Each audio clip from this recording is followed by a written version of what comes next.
Battery smelting और refining के क्षेत्र में कार्य कर रही है।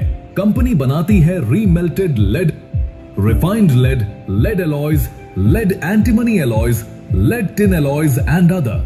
PSR metal private limited Muzaffarnagar, Begrajpur industrial area, Uttar Pradesh में स्थित है।